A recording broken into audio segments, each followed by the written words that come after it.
Hello financial fans, welcome back to another stock analysis.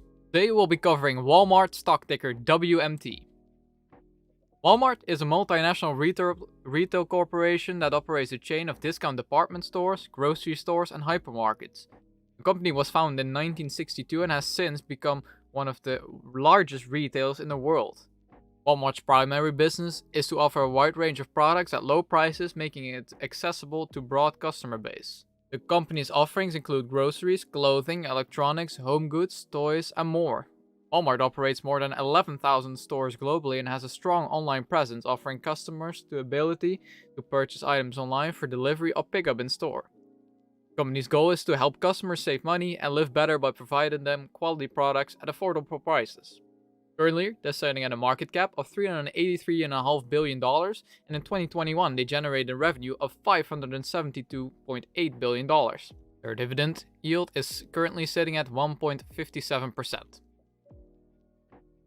56% of their revenue comes from groceries, 32% from merchandise, 11% from health and wellness, and the remaining 1% from other various income streams. To determine the final valuation of the company, we'll be using a margin of safety.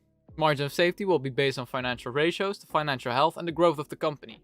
We'll be using a standard margin of safety of 25%, which can either increase or decrease by the ratios that we're going to look at in just a moment. The severity that the margin of safety will increase or decrease by will be determined by using a scale. When we're using 4 colors in a scale, bright red will mean a 5% increase, orange will mean no change, light green will mean a 5% deduction, and bright green will mean a 10% deduction from a margin of safety. When we're using 3 colors, bright red will mean a 5% increase, orange will mean no change, and bright green will mean a 5% deduction from a margin of safety. The first two metrics that we're going to be looking at are the EBIT growth and the margin growth. The EBIT has gone down, going from $27.7 billion in 2013 to almost $26 billion in 2022. The average decline in EBIT during this period was 0.27%, meaning a 5% margin of safety increase. Margin has not done any better, and it has also gone down, going from almost 6% in 2013 to 4.5% in 2022. The average decline here was 2.6%, meaning another 5% increase in our margin of safety. The next two ratios are the dividend growth and the payout ratio. The dividends have gone up, going from $1.46 a share in 2011 annually to $2.24 a share annually in 2022. The average growth in dividends during this period was 4.1%, meaning no change in margin of safety. The payout ratio is sitting at 68.9%, meaning no change in a margin of safety. The final two ratios that we're going to be looking at are the debt to EBITDA and the return on invested capital. To get our debt to EBITDA ratio, we have to take the debt, subtract the cash from it, and then divide it by the EBITDA. Out of this, we get the amount of years of EBITDA it takes for the company to pay off all of their debts. For Walmart, this is a very small 19%, meaning a 5% deduction from a margin of safety. The return on invested capital is sitting at 8.4%, meaning no change in a margin of safety.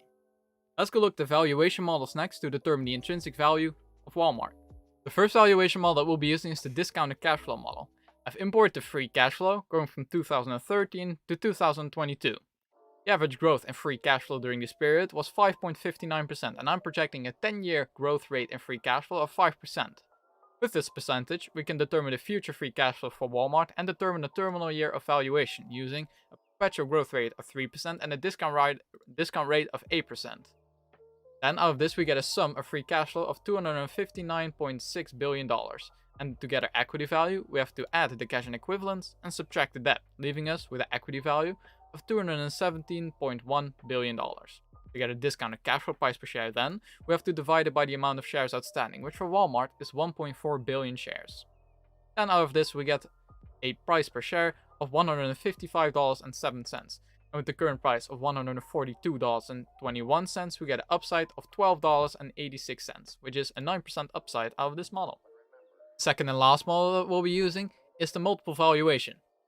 In this model, we'll be looking at similar companies to Walmart, look at their stock price and their earnings per share to determine an average PE multiple in the industry, which in this case is 30.24. To get our fair value here, we have to take the average PE multiple that we just calculated and multiply it by the earnings per share that Walmart is generating, which is $3.25 a share. And out of this model, we get a fair value of $98.28. And with the current price of $142.21, we get a downside of $43.93 out of this model, which is almost a 31% downside. Let's go look at the final overview of our valuation models next. Looking at our final overview, we've imported the discounted cash flow and the multiple valuation prices per share. We have left out the discounted dividend since the dividend increases over the past years have been very insignificant for Walmart and the valuation would be very low. So we've left that out, leaving us with an average out of these two models of $126.68.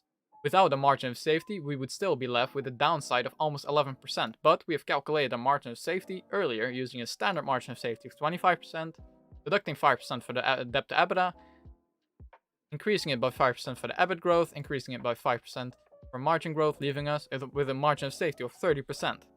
Then applying this margin of safety, we get a fair value of $88.68, and with the current price of $142.21, that leaves us with a downside of 37.64%, which in this case would be a sell. This major overvaluation is usually caused because Walmart is very resilient and has shown to be very resilient in the past in any economic situation. So it is kind of justified, but I still think it's very overvalued for me. If there's any other dividend companies that you would like to see me cover on this channel, please let me know, and thanks for watching.